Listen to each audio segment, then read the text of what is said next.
Julien, pourquoi avez-vous choisi ce métier? Alors d'abord pour des raisons personnelles liées à mon histoire et notamment au fait que je n'ai pas connu mes grands-parents. Et pour moi, la transmission de l'histoire est quelque chose de très important. Ensuite, évidemment, parce que j'aime écrire, sinon j'aurais choisi un autre métier. Mais surtout parce que j'aime écouter. J'aime les gens, les gens qui me racontent leur vie. Et ça, c'est quelque chose de très important dans ce métier. Je dirais même que, même dans le cadre privé, les gens me parlent assez facilement, me racontent assez facilement leur vie. Et souvent, on me dit que je suis fait pour ce métier, sans prétention aucune, mais c'est ce qu'on me dit. D'accord. Qui sont vos clients? Quelles sont leurs motivations? Alors, mes clients, ce sont des gens simples, tout d'abord. Ce ne sont pas des célébrités, ce ne sont pas des gens riches et voilà, très connus. Leur vie n'a pas toujours été extraordinaire. Par contre, elle est considérée comme importante et extraordinaire pour les proches qui vont en prendre connaissance, notamment les descendants.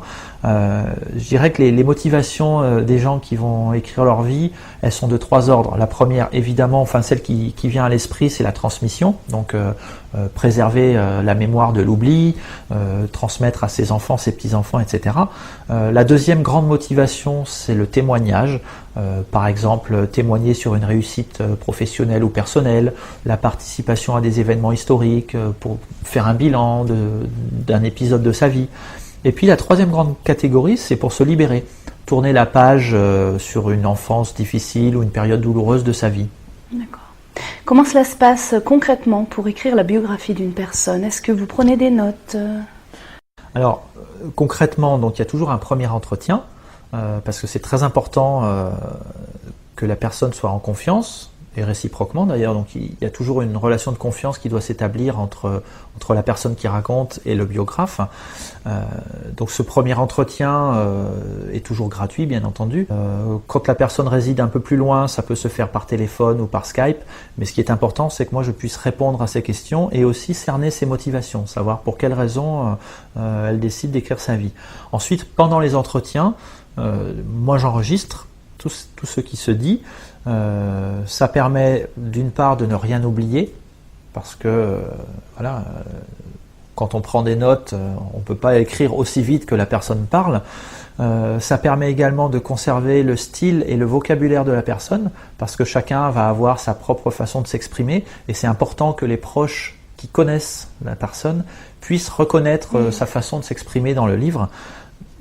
Pourquoi j'enregistre également? Pour ne pas interrompre en permanence, parce que si on prend des notes, on doit tout le temps faire répéter, et l'expérience montre que quand on interrompt, on coupe le fil de la mémoire et ça devient beaucoup plus difficile.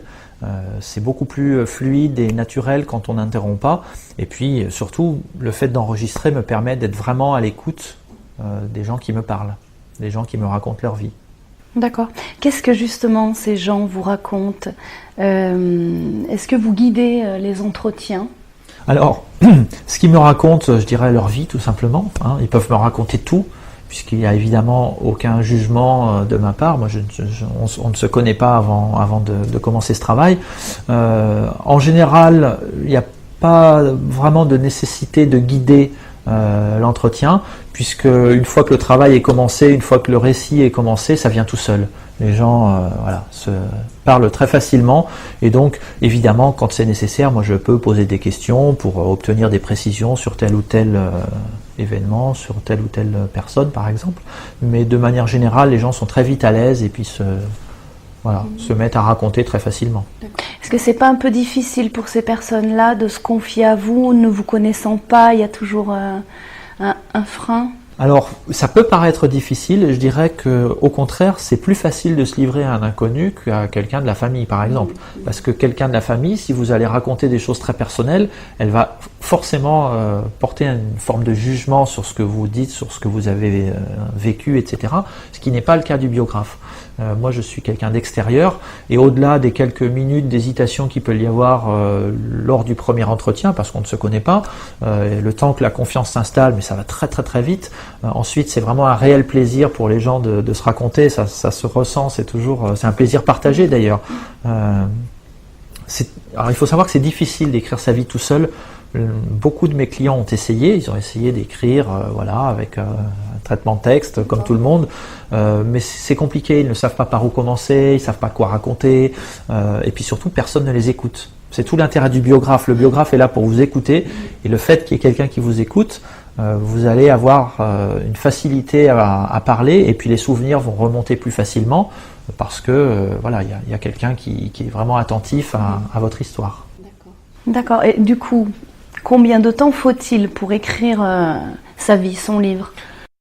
Alors ça c'est difficile, c'est une question délicate de savoir combien d'heures, c'est impossible de prévoir à l'avance parce que ça dépend tout simplement de la quantité de souvenirs que les personnes auront envie de raconter.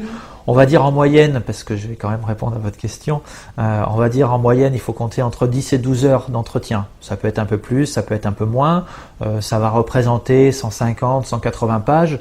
Alors certes, j'ai écrit des biographies qui faisaient 300 pages, mais voilà, disons que la moyenne, ça va être ça, 10-12 heures d'entretien, qu'on peut étaler dans le temps, même si c'est pas forcément ce que je recommande.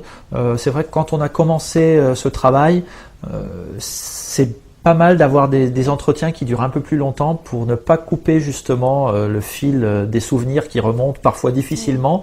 Donc moi j'ai des clients qui eux-mêmes, qui habitent tout près de chez moi, mais qui choisissent de faire des entretiens de 3 ou 4 heures parce que ça leur permet de rester vraiment dans cette dynamique de narration. Et évidemment, a fortiori quand les clients sont plus loin, là la question ne se pose même pas, on fait ça sur une courte période. Lorsque vous avez terminé l'écriture, qui prend la suite? Alors c'est moi, j'ai la chance d'avoir les compétences me permettant de faire la mise en page, la numérisation des photos, ou des photos ou des documents qu'on va ajouter dans le livre, de réaliser la couverture, etc. Et vous n'aurez plus qu'à offrir le livre à vos proches, après l'avoir dédicacé bien sûr.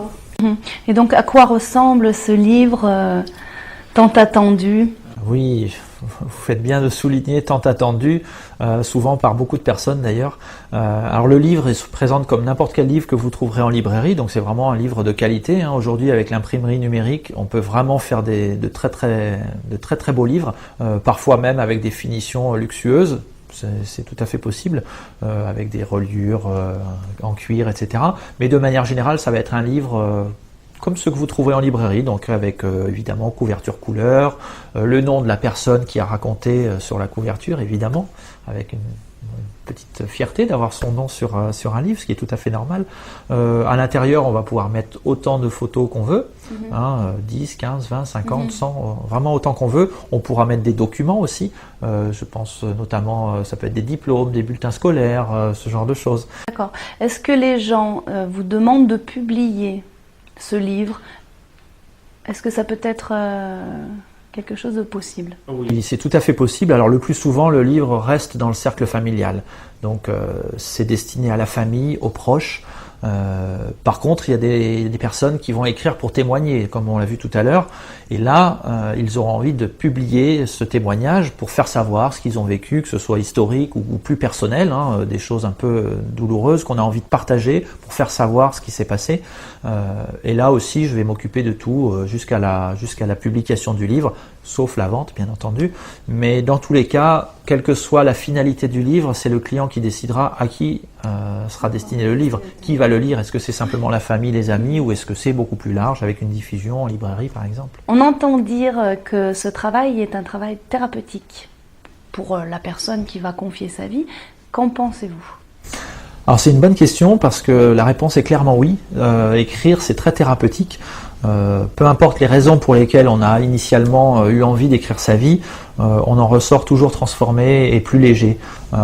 Très souvent, écrire sa vie, c'est l'occasion de tourner une page, de se libérer d'un poids, d'ouvrir en quelque sorte un nouveau chapitre de sa vie en ayant en quelque sorte accepté le passé. Et donc l'aspect libérateur de l'écriture est vraiment toujours très présent, à tel point d'ailleurs que j'anime régulièrement des conférences sur ce sujet, donc sur le côté thérapeutique de l'écriture, parce que c'est vraiment quelque chose de très très présent et très important d'ailleurs pour les personnes qui racontent. D'accord. Vous diriez quelque part que vous avez un petit peu un rôle de psy? J'aime bien le un petit peu. Parce que, alors, la réponse, en quelque sorte, c'est non, je ne suis pas un psy, mais il y a évidemment des similitudes, notamment dans l'écoute. Moi, mon premier métier, c'est d'écouter les gens. C'est pas du tout d'écrire. écrire, c'est presque secondaire. Mon premier métier, c'est d'écouter, parce que si je n'écoute pas, les gens ne me racontent pas. Donc il n'y a pas de livre. C'est vraiment l'écoute le plus important. La différence avec un psy, c'est que moi je suis pas un thérapeute. Donc moi mes clients, c'est pas des patients, ce sont des clients qui ont des motivations très variées pour écrire. Et surtout, moi il n'y a pas de jugement, c'est-à-dire que les gens sont très libres de me raconter ce qu'ils ont envie de me dire. Je me souviens d'un client qui me disait à la fin de notre travail, il me disait j'ai vraiment aimé travailler avec vous parce que vous m'avez écouté comme un confesseur. Le mot est fort, le mot de confesseur. Et une autre personne me disait tout au début de notre travail, là c'était vraiment au début, c'était un vieux monsieur qui me disait vous me redonnez le goût de vivre. C'est fort, c'est vraiment... Et ce genre de petits messages, je les entends quasiment avec tous mes clients. Il y a toujours quelque chose de très fort qui se passe. Et d'ailleurs, quand vous parliez de thérapie, entre guillemets, ou de psy, il y a des psys qui recommandent ou qui suggèrent à leurs clients d'écrire leur vie pour, voilà, en complément, voire même en remplacement d'une forme de thérapie. D'accord. Alors, vous avez récemment publié un livre qui s'appelle « Votre vie mérite un livre ». Pourquoi et à qui s'adresse-t-il? Alors j'ai publié ce livre parce que je constatais, quand je parlais de mon métier, que bon, déjà c'était un métier assez méconnu, et puis surtout qu'il y avait énormément de questions qui se posaient. Les gens qui avaient cette idée-là se posaient énormément de questions, et j'avais envie de répondre à toutes ces questions. Comment, pourquoi on écrit sa vie, pour qui on le fait, comment ça se passe, comment on peut se faire accompagner, quel est le bon moment pour le faire.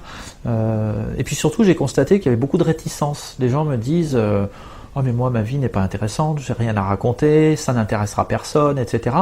Et c'est tout le contraire. Écrire sa vie, ça va intéresser les proches, notamment. Et j'avais envie de désacraliser en quelque sorte cette écriture, montrer que c'est pas quelque chose de réservé aux gens riches et célèbres. Au contraire, j'ai envie de dire que je dis souvent que je travaille pour des vrais gens, des gens comme vous et moi. Et donc avoir publié ce livre ou animé des conférences, c'est vraiment toujours dans cette optique de faire connaître cette possibilité d'écrire sa vie, de montrer que c'est vraiment accessible à tout le monde. Voilà. J'ai envie de dire tout le monde devrait pouvoir le faire, c'est pour ça que j'ai appelé ce livre « Votre vie mérite un livre ». Voilà. Qui que vous soyez. D'accord. Alors, qu'est-ce qui vous plaît le plus dans votre métier?